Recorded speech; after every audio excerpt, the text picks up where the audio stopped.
ये अहम खबर आपको बता दूं, समंदर में चीन की बहुत बड़ी साजिश का खुलासा हुआ है। एटमी क्षमता वाली पनडुब्बियों को छिपा रहा है चीन। सैटेलाइट इमेज से चीन की यह साजिश सामने आई है। योलिन नेवल बेस पर नजर आई है चीन की ये पनडुब्बियां। ये पनडुब्बी और इसके पास चीनी पोत भी नजर आए हैं। और सबसे बड़ी बात यह है कि ये न्यूक्लियर पावर से प्रोपेल होती है और ये छिपाई जा रही है दुनिया की नजरों से। और इस तरीके से अपनी बहुत सारी चीजें वेपन के तौर पर जो चीन ने बनाई है उसको छिपाकर वक्त आने पर इस्तेमाल करना चाहता है उसका चीन। और इसको लेकर मैं सुमित के पास जाऊंगा। सुमित, लेकिन ये छिप कहां रहा है? ये तो दुनिया के पास आ रही हैं चीजें। ये चीन की शुरू से आदत है कि पहले इन इलाकों में सर्वेलेंस करना और फिर धीरे धीरे यहां पर अपने बेसिस को तैयार कर लेना। और यही चीजें अब सैटेलाइट इमेजेस के थ्रू आ रही है और ये बताता है कि चीन की पनडुब्बियां असल में इन सभी इलाकों में सर्वेलेंस ना सिर्फ अपने मर्चेंट शिप को सिक्योर करने के लिए, बल्कि इनका मकसद होता है कि दूसरे नौसेनाओं के बारे में इंटेलिजेंस इनपुट को गैदर करना। आपको याद होगा कि कई बार ये देखा गया, हालांकि इंटरनेशनल वाटर्स के अंदर, कि हिंद महासागर के आसपास भी चीन की सबमरीन जो है नजर आई। और ये अपने आप में दर्शाता है कि चीन जासूसी में, बगिंग में हर जगह लगा हुआ है। और इसका मकसद सिर्फ और सिर्फ दूसरे देशों की सारी जानकारियां, दूसरे देशों की जानकारियां इकट्ठी करना और उसका खतरनाक तरीके से उन्हीं के खिलाफ इस्तेमाल करना। अगली महत्वपूर्ण जानकारी है इंफॉर्मेशन ग्राफिक्स बिग वॉल पर। और उसके बाद आपके पास मैं पहुंचता हूं ये अहम जानकारी कि चीन के राष्ट्रपति नहीं रहे। चीन के राष्ट्रपति शी जिनपिंग से राष्ट्रपति ये टाइटल छीना जा रहा है। ये सम्मान जो राष्ट्राध्यक्ष के तौर पर उनको मिला हुआ है वो हटाया जा रहा है। और असल में अगर आप देखेंगे तो सच्चाई ये है कि राष्ट्रपति उनको पुकारा ही नहीं जाना चाहिए। राष्ट्रपति वहां जहां डेमोक्रेटिकली इलेक्ट होता है, चुना जाता है, वहां पर उसको राष्ट्रपति पुकारा जाना चाहिए। लेकिन अभी जो 3 पद हैं शी जिनपिंग के पास, उसमें से कोई भी राष्ट्रपति वाला पद नहीं है। जरा देखिए उनके पास कौन कौन से पद हैं और अभी उस हिसाब से उनको किन किन पदनामों के साथ बुलाया जाना चाहिए। चीन के राष्ट्रपति, जैसा मैंने आपको बताया, उनको नहीं बुलाया जा सकता। क्यों? क्योंकि वो स्टेट चेयरमैन हैं। जैसा कि आप जानते हैं सीसीपी का जो सबसे बड़ा लीडर होता है, पैरामाउंट लीडर, उसको स्टेट चेयरमैन कहा जाता है। वो स्टेट चेयरमैन है। फिर जनरल सेक्रेटरी, सीसीपी के जनरल सेक्रेटरी वो हैं, लिहाजा ये पदनाम भी उनके पास है।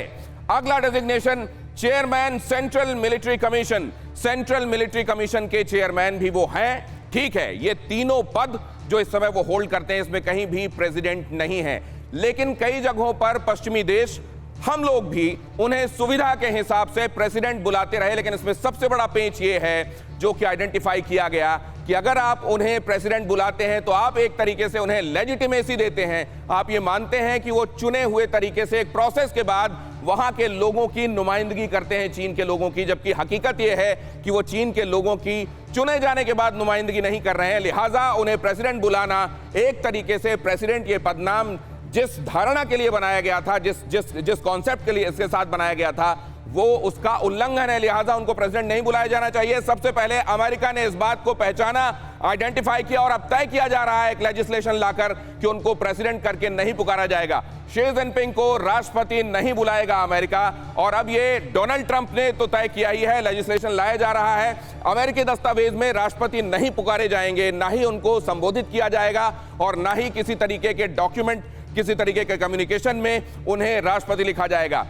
एनिमी एक्ट के तहत ये वहां का एक एक्ट है जिसमें कोई भी देश या उसकी गतिविधियां जो एनिमी होने के दायरे में आती हैं, शत्रु होने या शत्रुता रखने के दायरे में आती हैं, एनिमी एक्ट के तहत उससे ये टाइटल लिया जा रहा है। क्योंकि अमेरिका ने चीन को अपने एनिमी के तौर पर आइडेंटिफाई किया, लिहाजा अब उनको प्रेसिडेंट पुकारा भी नहीं जाएगा, जिनपिंग को जनरल सेक्रेटरी बुलाया जाएगा।